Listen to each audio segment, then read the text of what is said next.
The old clock struck midnight as Clara crept through the abandoned house. The floors creaked under her feet, the wind howled outside, and shadows danced on the peeling walls. She stopped abruptly, her flashlight flickering. A cold chill brushed past her neck. Clara turned, heart racing, but nothing was there. Suddenly, the faint sound of footsteps echoed from upstairs. Her breathing quickened. "Hello!" she called out, her voice trembling. The footsteps stopped. Silence filled the air. Then, without warning, the door to the attic slowly creaked open, revealing darkness beyond. What or who was waiting for her? What's next? Let's find out. Marcus Green drove his shiny black sports car down a quiet street. He was a wealthy businessman, always dressed in expensive suits and ties. Marcus liked fast cars, fancy houses, and making big deals.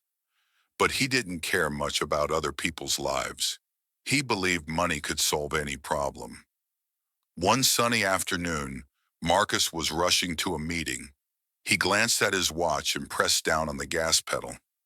Suddenly, out of the corner of his eye, Marcus saw someone step into the road.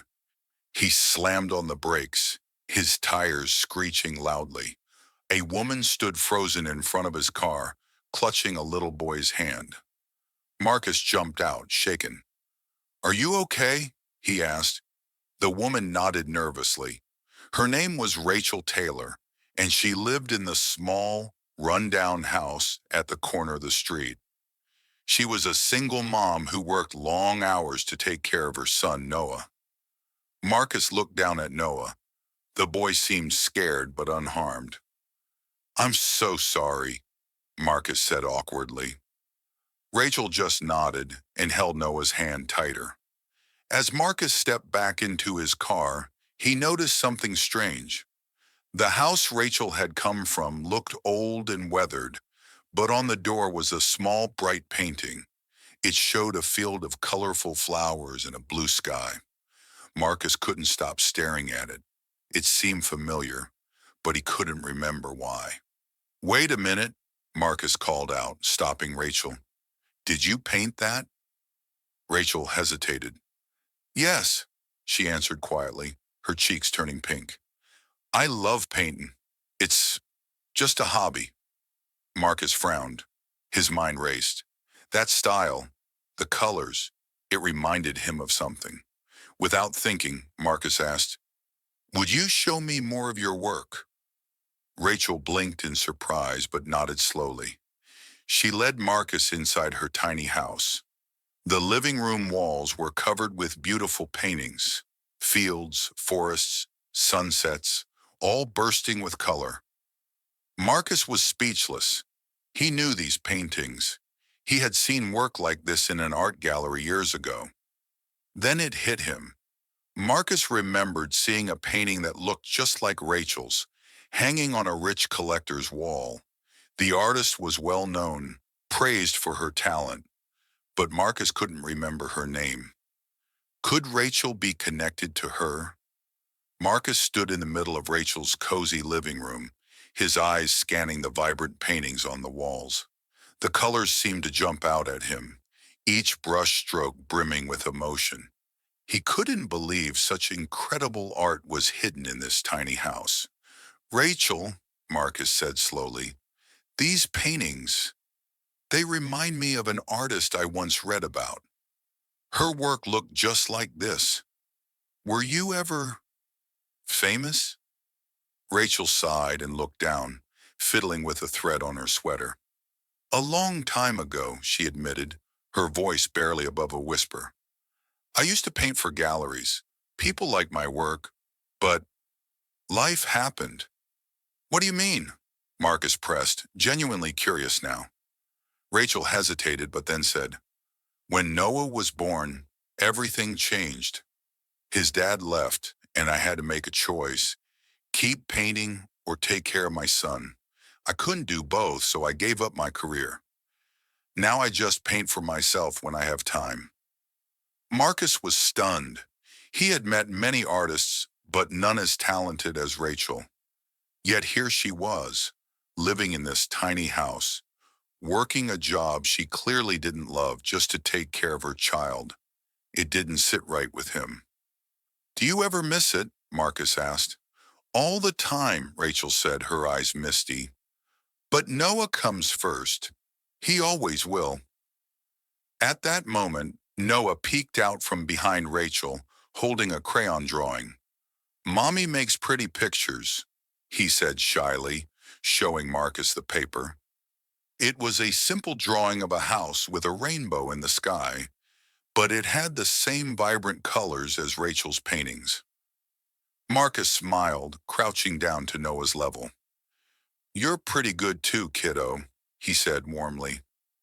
"Maybe you got your mom's talent."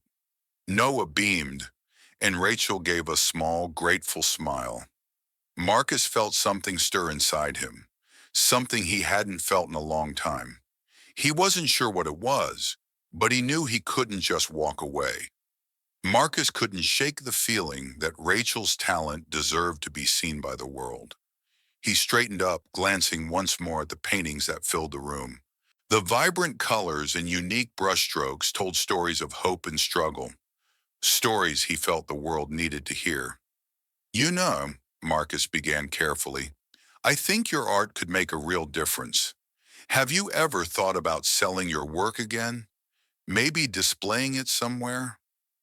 Rachel laughed softly, shaking her head. "I don't have the time or the means for that. Between my job and taking care of Noah, it's impossible. Besides, who would even notice my paintings anymore?" "I would," Marcus said firmly, "and I think others would too." Rachel looked at him, unsure whether to believe him. "Why do you care?" she asked, her tone more curious than accusatory. Marcus hesitated, then said, "Because I see something special here. Your talent, it's rare, and I've spent most of my life chasing money, but this feels different. It feels important." Before Rachel could respond, a soft knock came at the door. She opened it to reveal Mrs. Henderson, her elderly neighbor. "Rachel, dear, your car wouldn't start again, so I brought these groceries for you," Mrs. Henderson said, handing her a small bag. "Thank you, Mrs. Henderson," Rachel said warmly. "You're so kind." Marcus watched the interaction, noting how Rachel's face lit up with gratitude. It was a side of life he rarely saw, one filled with kindness and community, rather than power and transactions. When Mrs. Henderson left, Marcus turned back to Rachel. "Look," he said, his voice steady, "let me help you. I can set up a gallery event for your work. You won't have to pay for anything. Just say yes." Rachel bit her lip, clearly conflicted. "Why would you do that for me? You don't even know me." Marcus smiled. "Maybe I don't, but I know enough to see that you're worth it." Rachel looked down at Noah, who was busy coloring at the small table in the corner of the room. Her hands nervously fidgeted as she thought about Marcus's offer. She wanted to say yes. It was like a spark of her old self had been reignited, but doubts crept into her mind. "What if no one likes my paintings anymore?" Rachel said softly, more to herself than to Marcus. "They will," Marcus replied firmly. "You have something special, Rachel. Trust me on this." Rachel hesitated for a moment longer, then finally nodded. "Okay," she said, her voice steadying. "I'll do it, but only if it doesn't take away too much time from Noah." Marcus smiled, relieved. "It won't. I'll handle all the details. You just focus on your art." Over the next few days, Marcus kept his word. He pulled every string he could, calling gallery owners, art critics, and even some of his wealthy friends. At first, people were hesitant. Who was this unknown artist, and why was Marcus so invested? But after seeing photos of Rachel's work, the tide quickly turned. Marcus secured a date for the gallery opening, and excitement started to build. Meanwhile, Rachel dusted off her old easels and paints. It felt strange at first, like reconnecting with an old friend she hadn't seen in years. But as she worked, the joy of painting came rushing back. She stayed up late into the night, creating new pieces, each one more vibrant and emotional than the last. Noah became her biggest cheerleader. "That one's my favorite, Mommy," he'd say, pointing to a painting of a golden sunset over a calm lake. Rachel couldn't help but smile. She felt like she was finally doing something for herself without taking away from her love for her son. On the night of the gallery opening, Rachel stood outside the building, nervously adjusting her dress. She had borrowed it from Mrs. Henderson, who had insisted it was perfect for the occasion. Marcus arrived shortly after, looking sharp as ever but with an encouraging smile that immediately put Rachel at ease. "Ready?" Marcus asked. Rachel took a deep breath. "Ready," she said, though her heart was pounding. As they stepped inside, Rachel's breath caught. The room was packed with people, critics, art lovers, and even strangers who had heard about the event. Her paintings lined the walls, beautifully lit under soft spotlights. Whispers of admiration filled the air. But then, at the far end of the room, Rachel saw something, or someone, that made her freeze in place. Rachel stood frozen at the entrance of the gallery, her heart pounding in her chest. At the far end of the room, she saw a man who looked oddly familiar. He was tall with salt and pepper hair, wearing a dark suit and holding a glass of wine as he admired one of her paintings. Rachel's breath hitched. This was David Langston, one of the most famous art collectors in the country. "Marcus," Rachel whispered urgently, gripping his arm. "That man over there. Is he who I think he is?" Marcus followed her gaze and nodded with a grin. "Yep, David Langston. He came because I told him your art is worth seeing." Rachel's knees almost buckled. David Langston was known for discovering legendary artists, the ones whose names became household fixtures. If he was here, it meant her paintings had already sparked interest. David turned and caught Rachel's eye. He smiled warmly and made his way toward her. Marcus gave her an encouraging nudge. "Just be yourself," he said quietly. "Miss Taylor," David said, extending his hand, "your work is remarkable. It's been a long time since I've seen art with this much heart." Rachel shook his hand, her voice shaky as she said, "Thank you, Mr. Langston. I'm surprised you're here." David chuckled. "Surprised? You shouldn't be. When I see talent, I follow it. Tell me, what inspired these pieces?" Rachel hesitated, glancing at Marcus and then at Noah, who stood nearby with wide, curious eyes. She took a deep breath and began to explain how her paintings were inspired by her life. Her struggles as a single mom, her love for her son, and the moments of beauty she found in everyday challenges. David listened intently, nodding as she spoke. "Your story makes your art even more powerful," he said finally. "I'd like to discuss showcasing your work more broadly, perhaps in a national gallery. What do you think?" Rachel's jaw dropped. A national gallery? It felt like a dream she had buried long ago, suddenly resurfacing. She looked at Marcus, who gave her a reassuring smile, and then at Noah, whose face was glowing with pride. I, I'd love that," Rachel stammered. "But I'll need some time to prepare." David nodded. "Of course. Take all the time you need. I'll be in touch." As David walked away, Rachel turned to Marcus, her eyes shining with gratitude. "I can't believe this is happening," she said. "Believe it," Marcus replied with a grin. "You deserve it." The days following the gallery opening were a whirlwind for Rachel. Her phone was buzzing with calls from reporters, art enthusiasts, and even people who wanted to purchase her paintings. It was overwhelming but exciting.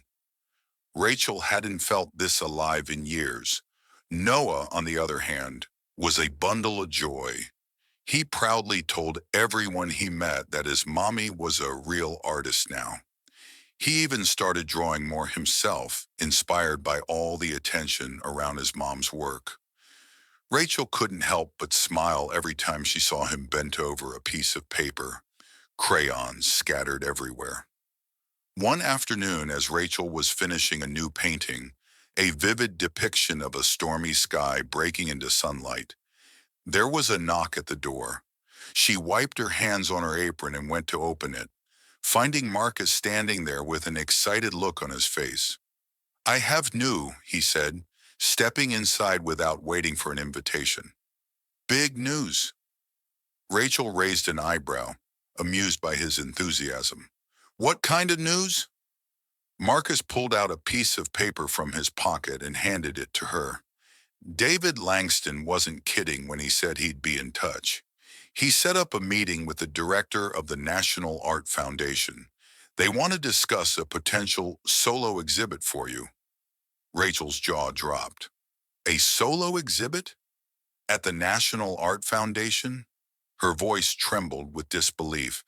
This, this can't be real. "It's very real," Marcus said, grinning.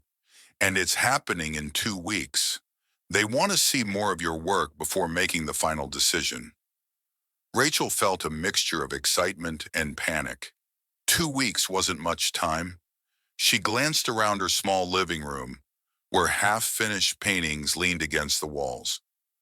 "I don't know if I can pull this off," she admitted. "What if I mess it up?" "You won't," Marcus said confidently. "You're talented, Rachel, and you have a story that people connect with. Just keep doing what you're doing." Rachel nodded, trying to push away her doubts. She knew this was an opportunity she couldn't let slip by. With Marcus's encouragement and Noah's unwavering support, she dove into her work, spending every spare moment painting. But as the days went by, Rachel began to notice something strange. An anonymous envelope arrived at her doorstep one evening. Inside was a photograph of one of her old paintings, a piece she had sold years ago when she was struggling to make ends meet. There was no note, just the picture. Rachel stared at it, her heart racing. Who had sent it? And why? Rachel stared at the photograph, her mind swirling with questions. The painting in the picture was one of her earliest works, a field of daisies under a sunset sky. She had sold it during a difficult time in her life, and seeing it again brought back memories of her struggles and triumphs. Marcus arrived shortly after, noticing Rachel's unsettled expression. She handed him the envelope and said, "This came today. I don't know who sent it." Marcus studied the photograph and frowned slightly. "It's beautiful," he said, "but this is strange.